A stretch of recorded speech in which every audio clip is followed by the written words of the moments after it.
కేసీఆర్ చేతికి అప్పచెప్పితే నీకు చేత కాకపోతే మేము నీళ్ళు తెస్తామని చెప్పినాం. నేను ఆ మాట మీద ఉన్నా. నిన్ను నేనో చెంపదెబ్బ కొట్టి ఎక్కర్లేదు. ఎక్కడికి పోతామో అక్కడ ఒక రైతును పిలుద్దాం. నేను చెప్పింది అబద్ధం అయితే నేను సిద్ధంగా ఉన్నా చెంపదెబ్బ కొట్టడానికి. నీ మంత్రులు ఎవరైనా సిద్ధంగా ఉన్నారా? రండి ఎవరైనా.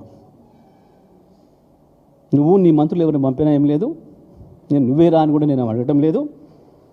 నీ మంత్రినైనా పంపు. ఆ రైతు పక్కనున్న రైతును పిలిచి ఎవరిని చెంపదెబ్బ కొడతారో కొట్టమందాం. నేను ఇంత మర్యాదగానే చెప్తున్నా.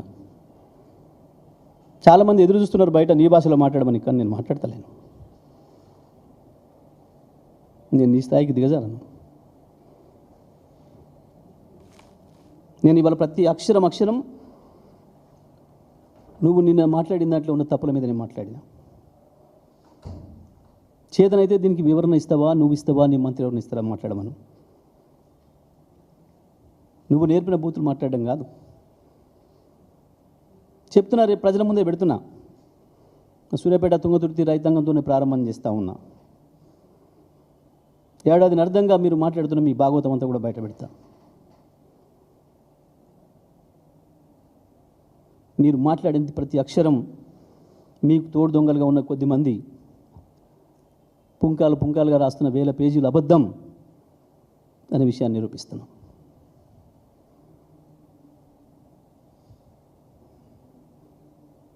మహిళల గురించి కూడా ఎక్కడిచ్చినావు 21,000 కోట్లు? ఏ కొత్త స్కీమ్ పెట్టినావు? మేము పెట్టిపోయిన 5 లక్షల వడ్డీ లేని రుణమే కదా. కొత్తగా ఏం తెచ్చినావు? నల్గొండ జిల్లాలో రాష్ట్రంలో ఒక కొత్త రోడ్ వేసినావా? ఒక కొత్త ప్రాజెక్ట్ కట్టినవా? ఒక కొత్త పవర్ ప్లాంట్ పెట్టినవా? ఉద్యోగాల విషయంలో అబద్ధాలే. తీసుకొచ్చి 50,000 తలకాయలు లెక్క పెడదామంటున్నావు. రా పెడదాం. నువ్వు ఇచ్చిన నోటిఫికేషన్లతో కేవలం 11,000 ఉద్యోగాలు తప్ప ఒక్క ఉద్యోగం ఎక్కువ ఇచ్చినట్లున్నా నేను దేనికైనా సిద్ధం. తీసుకురా అదే తలకాయలని అడుగుదాం. నువ్వు ఏ నోటిఫికేషన్లో వచ్చినావు? కేసీఆర్ నోటిఫికేషన్లో వచ్చినవా? రేవంత్ రెడ్డి నోటిఫికేషన్లో వచ్చినవా? అడుగుదాం అదే తలని.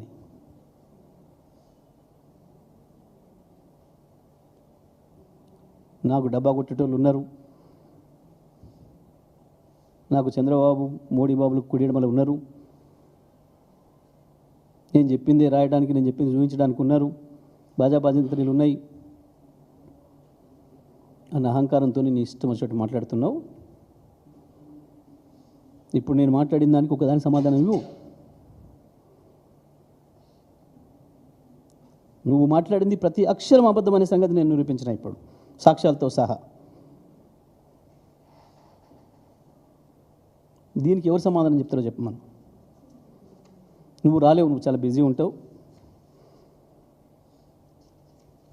నిజమే, నేనేదో ఇది కలిపినా అది కలిపినా, నేను నీళ్ళు కలిపినో సోడా కలిపినో ఏం కలిపినో నా సార్కు పక్కన పెట్టి, కానీ నీలాగా గురుదక్షిణ కింద తీసుకుపోయి కృష్ణా గోదావరి జిల్లాని అప్పచెప్తలేను నేను చంద్రబాబుకి.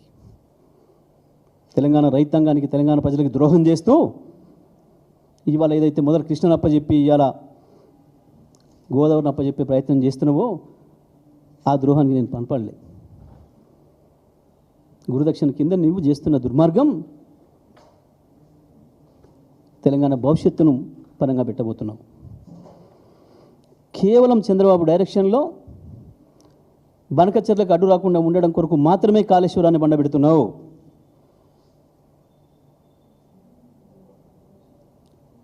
రేపొచ్చే కమిషన్ ఏదైతే ఉంటుందో ఆనాటికి మనం గోదావరిలో ఇప్పటికే మనకు హక్కుగా ఇచ్చిన జీవోల ద్వారా ఇచ్చిన 960 టీఎంసీల నీళ్ళ మేము ఆల్రెడీ వాడుకుంటున్నాం.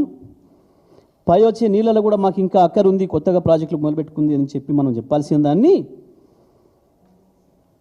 కాళేశ్వరం ద్వారానే 150 టీఎంసీల నీళ్ళు మేము వాడుతున్నామని చెప్పాల్సిన విషయాన్ని దాచిపెట్టి చంద్రబాబుకు కావాల్సిన పద్ధతుల్లో, బనకచెర్లకు కావాల్సిన పద్ధతుల్లో నువ్వు యాక్షన్ చేస్తూ ఉన్నావు. ప్రతి అక్షరం నీళ్ళ విషయంలో నువ్వు మాట్లాడుతున్న ప్రతి అక్షరం చంద్రబాబు రాసి పంపిందే. చంద్రబాబు ఏజెంటు ఇక్కడ ఉన్న ఆదిత్యనాథ్ దాస్ ద్వారా రాసిచ్చిన స్క్రిప్టులు చదువుతూ తెలంగాణ రైతులు పెట్టిన భిక్ష అని పదవి దాన్ని ఉపయోగించుకొని అదే రైతాంగానికి ద్రోహం చేస్తున్నావు. దానికి తోడు స్వామి కార్యం స్వకార్యం అన్నట్లు వేలాది లారీలను పెట్టి ఇసుక తోడుతున్న తొడేళ్ళు అక్కడ దుర్మార్గంగా కోట్లాది రూపాయలు